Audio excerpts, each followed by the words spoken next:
Rabbi David Hartman of blessed memory defines a sacred text as a text that haunts him all the time, but doesn't paralyze him. Sacred texts are a rabbi's most powerful tool. So ever since I heard this comment from Rabbi Hartman, I've asked myself, what text haunts me all the time, but doesn't paralyze me, rather motivates me? Which text is like that for me today? There is one made famous by Rav Kook, the first chief Ashkenazi rabbi of Israel. He taught, Hayashan yitchadesh, the old shall be made new, v'hachadash yitkadesh, and the new shall be made sacred. I think this is the text that haunts me and motivates me today. Rav Kook coined these words as a slogan for religious Zionism of the early 20th century. He was a mystic and a poet with a firm grip on reality. He had the capacity to dream dreams ahead of his time and to share them in a way with others so that people would be partners with him in realizing them. This little piece of text can provide very good guidance for one's own personal reflection on these days. And I urge you to play the text over and over for yourself over these Yamim Noraim and see how they might guide you in your own private acts of teshuvah. I believe this phrase, this teaching can shed good light on an individual life. We might ask ourselves, what patterns in my life are old or stale and need to be made new so that my better angels can be manifest? And we might ask, what is new in my life that isn't yet sacred, but needs to become so in order for me to stand tall before myself and my God? I will speak more on these more personal themes as the days go by, but for today, a very special day in the history of Holy Blossom Temple, I'd like instead to consider with you how Rav Kook's teaching can guide us as a collective. Hayashan yitchadesh, the old shall be made new. V'hachadash yitkadesh, and the new shall be made sacred. What could this mean for our congregation? How does this text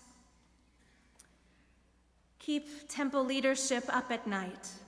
And how does it motivate us to get up out of bed each morning?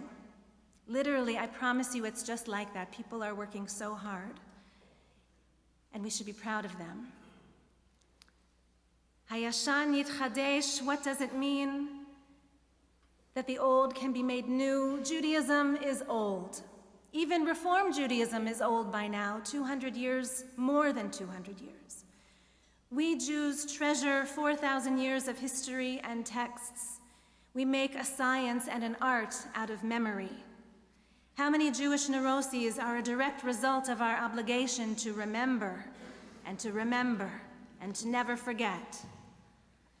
Rav Kook challenges us further, as if remembering and maintaining the tradition weren't hard enough. He charges us to take what is old and to make it new all over again. This is much harder than taking what's old and replacing it simply with something that is new, like knocking down an old building and replacing it with a new state-of-the-art building, for example. That would have been easy. No, Kook calls for taking what is old and lasting and valuable and enduring and make it somehow new again.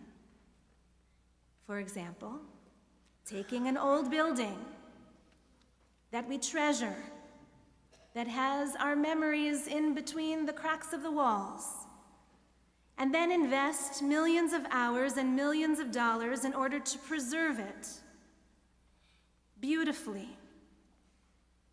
and then to design a new structure that is state-of-the-art and complementary so that it can breathe new life into the old building and transform it into something altogether new and fresh. This is much harder.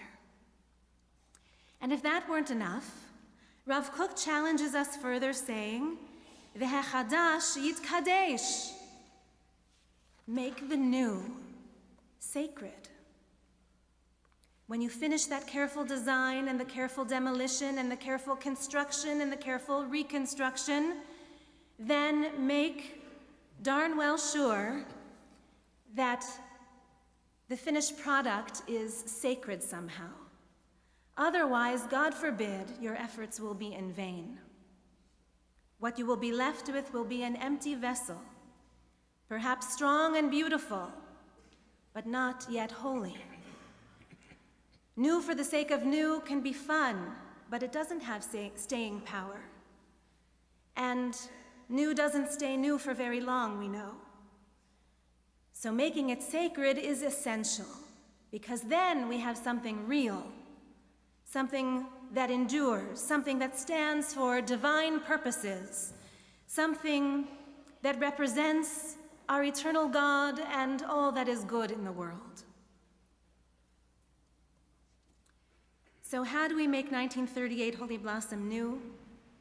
You've seen the designs. I hope that if you've just come in and out from the sanctuary, that you'll take time over the next few days to really walk the periphery of the campus and see for yourself. We've literally taken the roof off to let the light shine in. And God willing, by the end of 2017, phase 1 of our project will be complete. But the challenging part of the jigsaw puzzle, even more challenging than the physical, is how to be subtle and nuanced in preparing this sacred space to be sacred again in its new form. How can Rav Kook's words haunt and motivate us? How can they challenge us to breathe a ruach hadashah, a new spirit, into this congregation? We're learning. Together we are learning. We're learning to experiment. We're learning to take some risks. We're learning to dig down deep and to speak our truths one to the other, to trust each other with that truth. We're learning how to discover what matters most to us and how to imagine what will inspire the coming generations. We're learning to ask really good questions and to listen to the answers that come, so that Holy Blossom Temple can emerge once again, as it has age after age after age, as the next finest iteration of itself, the next expression of our core values and our highest ideals, which have been with us from the beginning. This is what we call renewal of spirit. So what is so significant about this day, not only in our history, but in the history of Canadian Jewry? This Rosh Hashanah marks the 160th anniversary of the established communal Jewish life in the great city of Toronto. Jews gathered for congregational prayer for the first time on Rosh Hashanah 160 years ago. Can you imagine?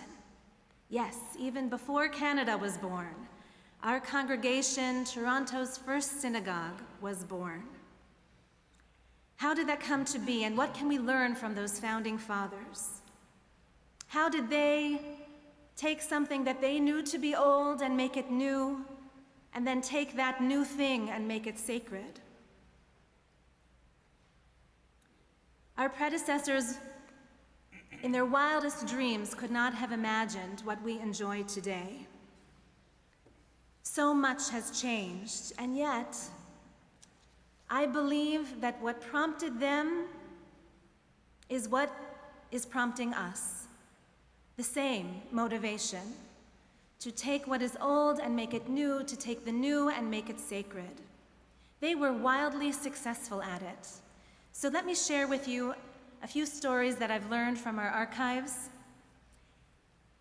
so that they can prompt us to get to work.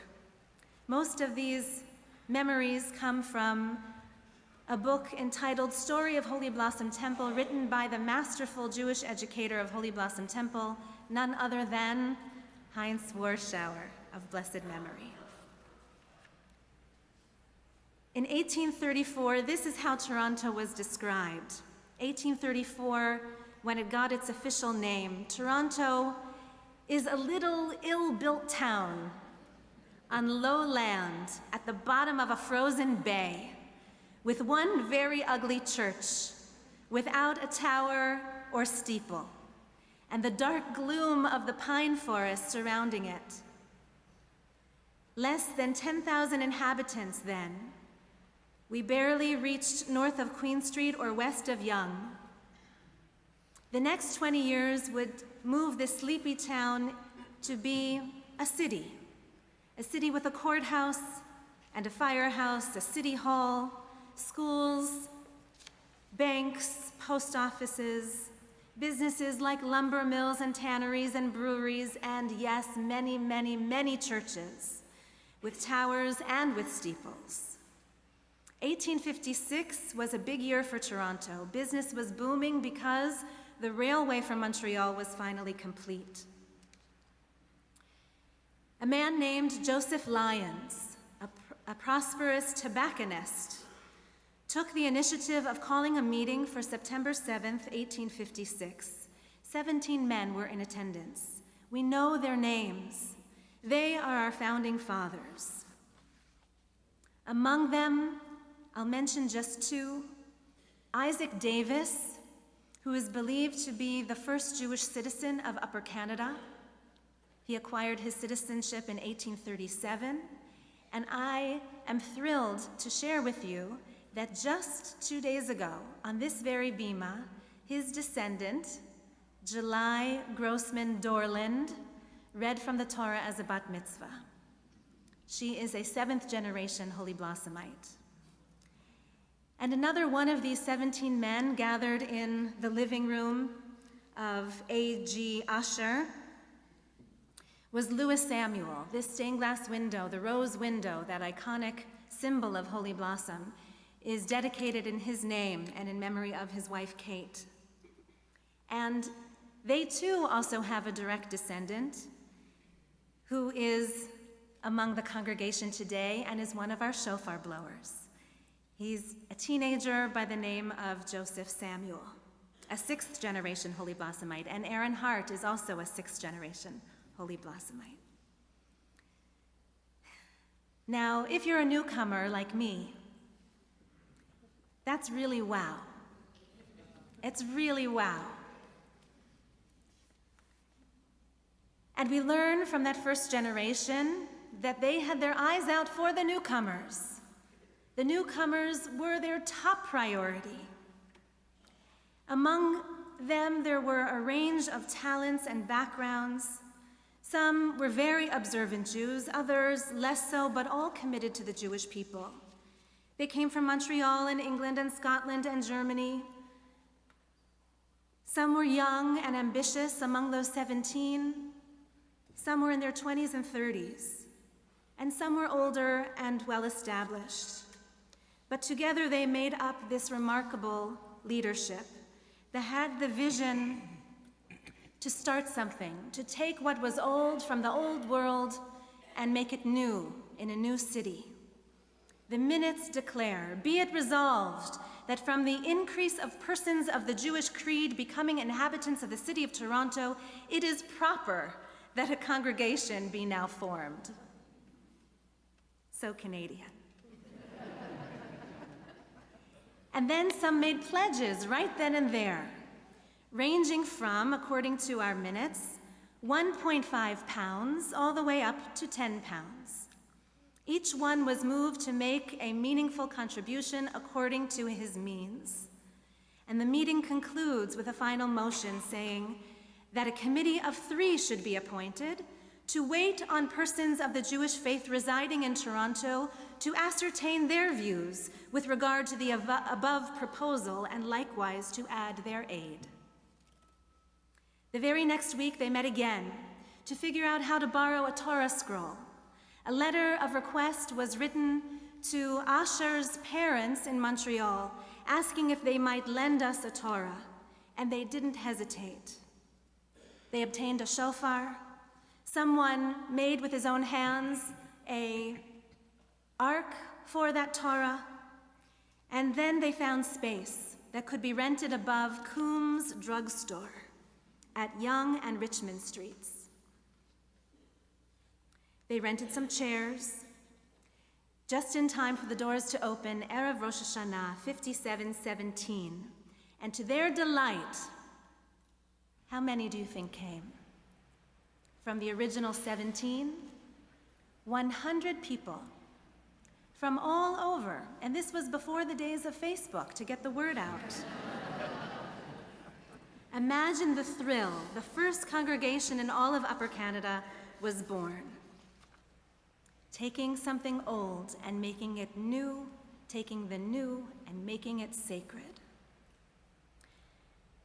From this story, I think we learn that despite what people think, synagogue life can be spontaneous. Nothing happened for so long, and then all of a sudden, a group of people got together, and after a few meetings and a few weeks, look what resulted. I see this even here and now. Synagogues, even large ones like ours, please trust me, we are remarkably nimble when we put our minds to it. All it takes is for someone or for some ones to take up the initiative. Jews were living in Toronto for decades without a synagogue, and suddenly they made history. Now, synagogues can be nimble. But another thing we learned from this early story is that building projects seem to always be slow. When they had 100 people in the room, they said, by this time next year, we'll have built our own synagogue. It was 20 years in the room above Coombs drugstore. A colorful story from this period. The 17 said, let's hire our first professional to serve the congregation's needs. He should be a shoichet, and he should be a malamed to teach the children, and he should be a moil. And they put out an ad, and there was an applicant, and there were references, and he came and he served, and it seems he was a good shoichet, and he was a good enough malamed, but all I can say is his term did not last long.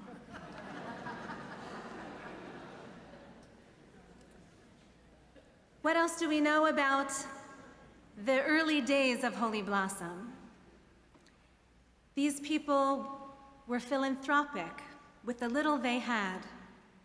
There was tzedakah to provide matzah for the poor Jews of the city.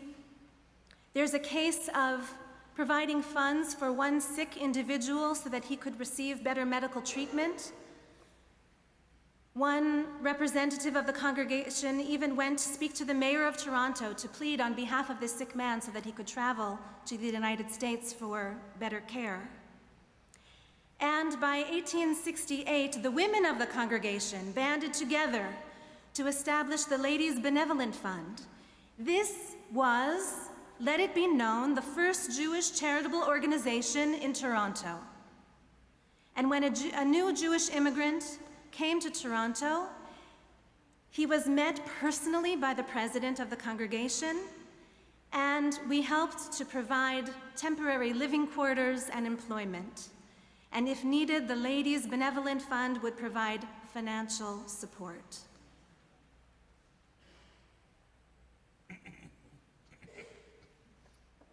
There's so many good stories. I wish I could share more. Maybe our archivists, who know this better than I do, can share by way of the website. Let me just say this. We are inheritors of such a gift and such a responsibility. I hope you feel it the same way I do. These earliest examples of Toronto's compassionate and courageous Jewish leadership, they speak to us still.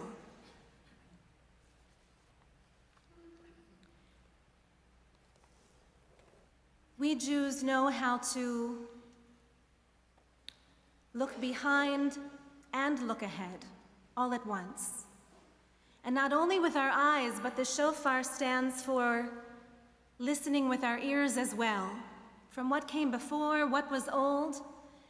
and then also to listen for the hints of what will one day be, what must yet become. So let me conclude with a beautiful rabbinic legend, a midrash, about that ram that was caught in the thicket and sacrificed on the altar by Abraham in place of his son Isaac. The rabbis imagine that God held on to the horns of that ram and made of them 2 shofarot. And each shofar would only be sounded once.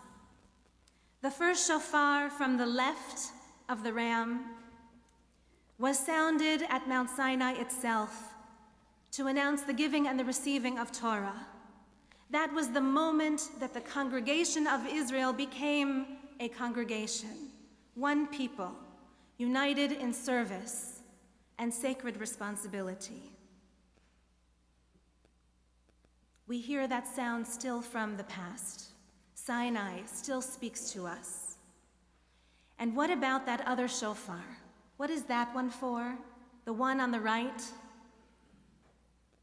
The larger one, the rabbis say. God still has not yet sounded that shofar. God is still waiting to announce the arrival of the Messianic age, when all the world will be a sanctuary. We are blessed with the capacity to listen and to see. We are blessed to live in a time in between these two events, one resounding from the past and the other calling to us from the future. And the secret of our success, good people, the secret of our success will be knowing when to listen for which shofar, when to listen to the echo of what was old so that we can know how to make it new, and when to listen to just the whispers of the future that demand something of us as well, something sacred and elevated, something that we can only acquire when we all do our best to make it so. This is the practice, this is the art, this is the science of Rav Kook's teaching for how to build a conscious community. This moment in the life of our historic congregation is important, and it is interesting, and it is remarkably rewarding. So I hope that you will join us in imagining what will be, so that together we can fulfill this proverb, Hayashan yitchadesh, the old shall be made new, v'hachadash yitkadesh, and the new shall be made sacred. V'shana tova, and happy anniversary.